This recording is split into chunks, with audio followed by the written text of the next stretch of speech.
សញ្ញាដែលបង្ហាញថាអ្នកជាមនុស្សមានអារម្មណ៍មិនល្អឬមានភាពតានតឹង stress ក្នុងចិត្តគឺបង្ហាញតាមរយៈការប្រើពាក្យសម្ដីខ្លាំងឬមិនចង់និយាយជាមួយនរណាម្នាក់ហើយតែងតែស្ដីបន្ទោសខ្លួនឯងនិងគិតពីរឿងនេះរឿងនោះច្រើនពេកឬក៏បង្ហាញទឹកមុខស្រងូតស្រងាត់ជាដើមមានវិធីសាស្ត្រមួយចំនួនអាចជួយកាត់បន្ថយបញ្ហាតានតឹងទាំងនេះបានដោយអ្នកគ្រាន់តែអនុវត្តតាមវិធីសាស្ត្រណាមួយដែលអ្នកចូលចិត្តមួយ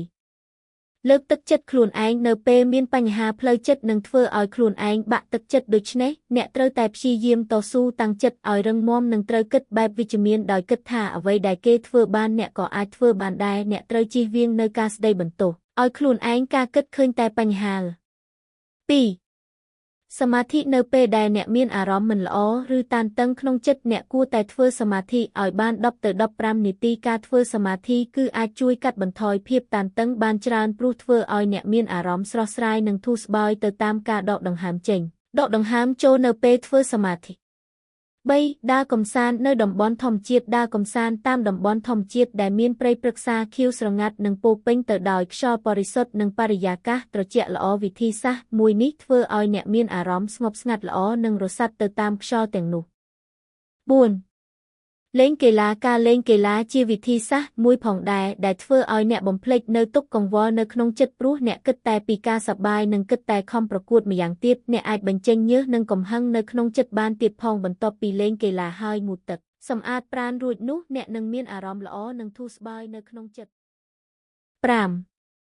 ច្រៀងចម្រៀងការបញ្ចេញភាពតានតឹងឬអារម្មណ៍មិនល្អតាមរយៈការច្រៀងចម្រៀងក៏ជាវិធីល្អម្យ៉ាងដែរអ្នកត្រូវច្រៀងចម្រៀងណាដែលអាចធ្វើឲ្យអ្នកបំបត្តិនៅទុក្ខកង្វល់ក្នុងចិត្តអ្នកបានដូចជាបទលើកទឹកចិត្តខ្លួនឯងនិងបទណាដែលអាចស្រែកបានខ្លាំងតាមចង្វាក់ភ្លេងវិធីនេះនឹងធ្វើឲ្យអ្នកមានអារម្មណ៍ធូរស្បើយព្រោះអ្នកបានបញ្ចេញអារម្មណ៍មិនល្អនិងទុក្ខកង្វល់ទៅតាមចង្វាក់ភ្លេង5ជែកលេងជាមួយមិត្តភក្តិការនិយាយរឿងរ៉ាវនិងរៀបរាប់ទុក្ខកង្វល់ក្នុងចិត្តប្រាប់មិត្តភក្តិនឹងធ្វើឲ្យអស់កង្វល់នៅក្នុងចិត្តវិធីសាស្ត្រមួយនេះពិតជាធ្វើឲ្យអ្នកមានអារម្មណ៍ល្អព្រោះអ្នកបានបញ្ចេញភាពតានតឹងទាំងនោះអស់ពីក្នុងចិត្តរបស់អ្នក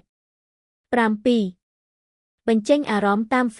Facebook ជាឧបករណ៍មួយដែលអនុញ្ញាតឲ្យអ្នកបញ្ចេញអារម្មណ៍សប្បាយចិត្តឬមិនសប្បាយចិត្តនៅលើបណ្ដាញមួយនេះការធ្វើបែបនេះអាចធ្វើឲ្យមិត្តភ័ក្តិនៅក្នុង Facebook របស់អ្នកបានដឹងពីអ្វីដែលអ្នកបានបង្ហាញជាពិសេសមិត្តរបស់អ្នកអាចរួមចំណែកជួយរំលែកទុក្ខផ្ដល់ជាគំនិតល្អនិងជួយលើកទឹកចិត្តអ្នកផងដែរ8តុបតែងខ្លួនឲ្យប្លែកពីធម្មតាការតុបតែងខ្លួនឲ្យប្លែកពីធម្មតាតាមរយៈការស្លៀកពាក់ខោអាវថ្មីពណ៌ស្រស់និងតុបតែងម៉ូដសក់ប្លែកក៏ជាវិធីសាស្ត្រមួយដ៏ល្អផងដែរវិធីនេះធ្វើឲ្យអ្នកមានអារម្មណ៍ស្រស់ស្រាយនិងប្លែកទៅតាមការតុបតែងខ្លួនប្រាណរបស់អ្នក9រកជំនួយជាគំនិតមកជួយដោះស្រាយបញ្ហានៅពេលដែលអ្នកមានបញ្ហាតានតឹងនៅក្នុងចិត្តខ្លាំងមិនអាចដោះស្រាយបានដោយខ្លួនឯងអ្នកត្រូវរកជំនួយជាគំនិតពីបងប្អូនលោកគ្រូអ្នកគ្រូនិងមិត្តភ័ក្តិរបស់អ្នកដើម្បីឲ្យពួកគេជួយដោះស្រាយបញ្ហានិងទុក្ខកង្វល់នៅក្នុងចិត្តវិធីនេះកាន់តែមានប្រសិទ្ធភាពព្រោះអ្នកទទួលបាននូវគំនិតល្អហើយធ្វើឲ្យអ្នកមានកម្លាំងចិត្តនិងជំនឿលើខ្លួនឯងកាន់តែខ្លាំង10ធ្វើអ្វីដែលអ្នកចូលចិត្តធ្វើអ្នកត្រូវគិតថាអ្វីដែលខ្លួនឯងចូលចិត្តនិងចង់ធ្វើហើយគិតថាវាមានប្រយោជន៍និងមានប្រសិទ្ធភាពខ្ពស់ក្នុង